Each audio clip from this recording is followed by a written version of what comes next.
In this video, we are going to take a look at self-esteem and how to build it.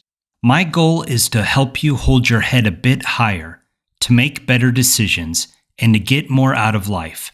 Let's do this by discussing training, truth, competence, confidence, advisors, friends, comparisons, self-worth, and silencing negativity.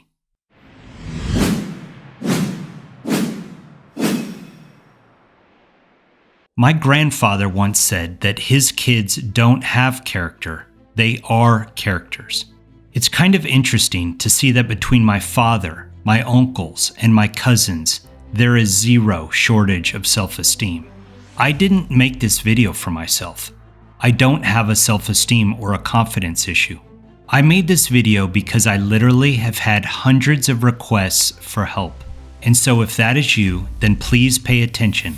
Write this advice down, take it to heart, and make a plan. Let's start with training. Everything can be trained and developed, including confidence and self-esteem. For example, soft guys aren't born stronger, tougher, and more capable than anyone else.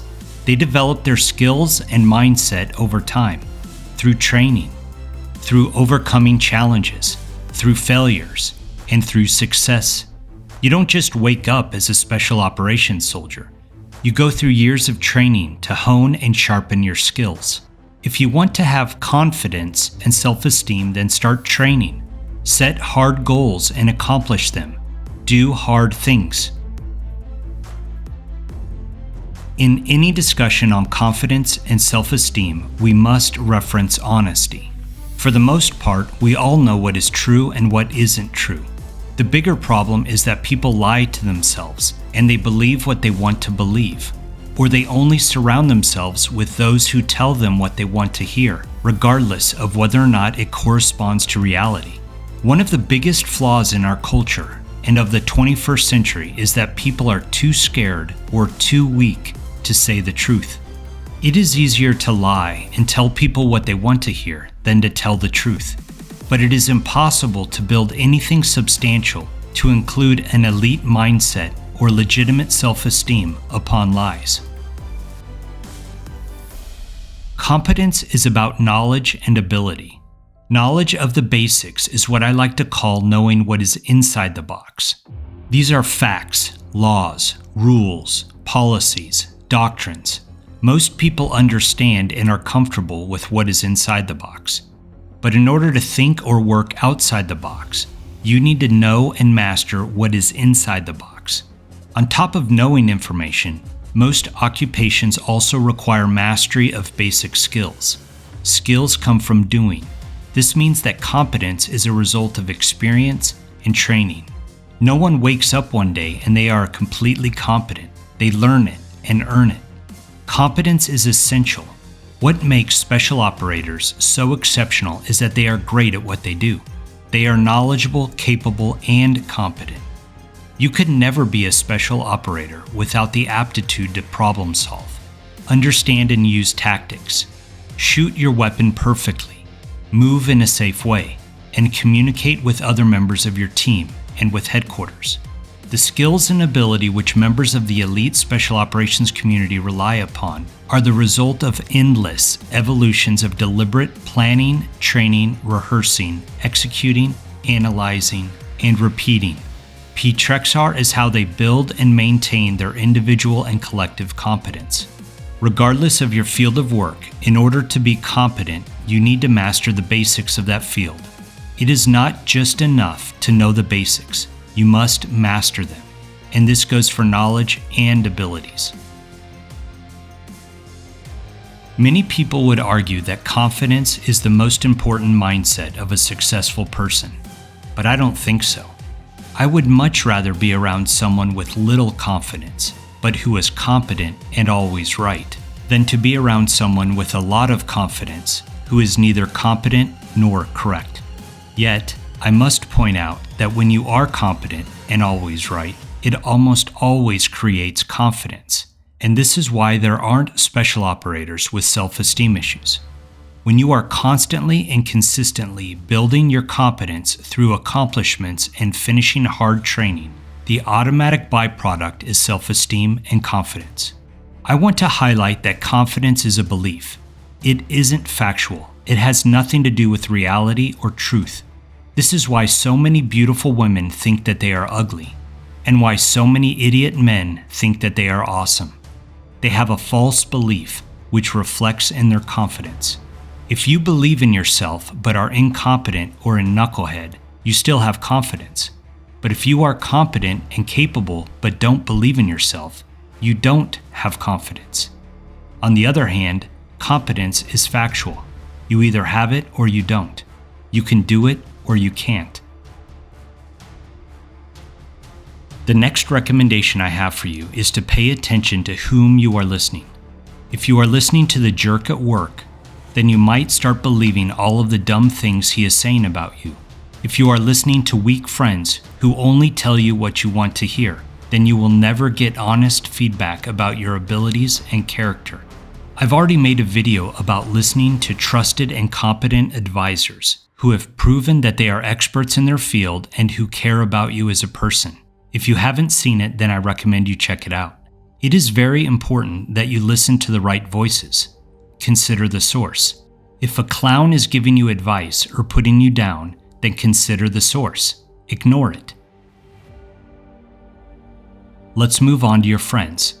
Do they bring out your best, or are they simply entertaining? Did you pick them because they are worthy of your time and friendship, or are they in your friendship circle because of proximity? Are they of the highest caliber? Hardworking? Have they proven their loyalty? Are they reliable? Do they tell you the truth, or do they tell you what you want to hear? Are they selfless or selfish? Do they help build your character, competence, confidence?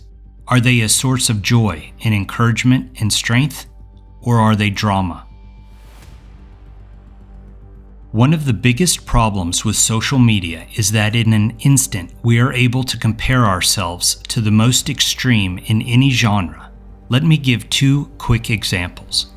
There are a lot of successful YouTubers out there. Many have written best-selling books and have millions of subscribers. I'm happy for them, but I can't compare myself to them. Of course, I want to be successful, but I value my privacy and I don't want to show my face or be famous. It's not about me. It's about inspiring, educating, and strengthening the next generation of leaders. Now let's imagine a girl who is beautiful and smart and has a great heart. When she compares herself to the 7-foot-tall supermodel from a billion-dollar fashion house, she feels short and fat. When she compares herself to the obsessive businesswoman who sacrifices everything to get ahead, she feels unproductive. When she compares herself to social media lights, she feels insignificant. When she compares herself to the famous and popular, she feels short and fat, unproductive, and insignificant, instead of how she actually is, beautiful, smart, and kind. The takeaway is that genuine self-esteem and confidence must be internal, not external. If these social media superstars are your measuring stick, then you will always fall short. Stop measuring yourself against these superstars and simply be the best version of you. I've already made a YouTube video about self-worth. It's called The $100 Bill. If you haven't seen it, then please check it out. But let me just say that regardless of your past mistakes or your past failures, in your current situation, everyone is redeemable. No situation is hopeless. So chest out, shoulders back, and hold your head up high. You are a valuable human being, and it is time to start having a little self-respect, dignity.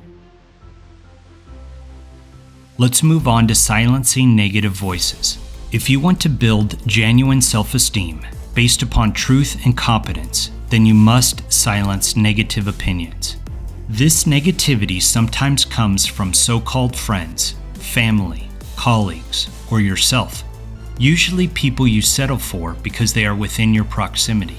Sometimes this negativity is self-sabotage or negative self-talk like "I can't do it" or "I'm not good enough." If you want to have self-esteem, you must identify and silence negativity. But of course, if it's the truth, then don't ignore it. deal with it. But if it's a lie, then silence it. Let's do a quick recap. It is possible to train and develop your self-esteem. But in order to do so, you need to be honest with yourself. You must embrace the truth and improve, rather than lie to yourself or cover up inabilities. Next, you need to develop competence in the fields that matter the most to you. And then you need to set some hard goals and accomplish them. Doing hard things is a great way to build confidence.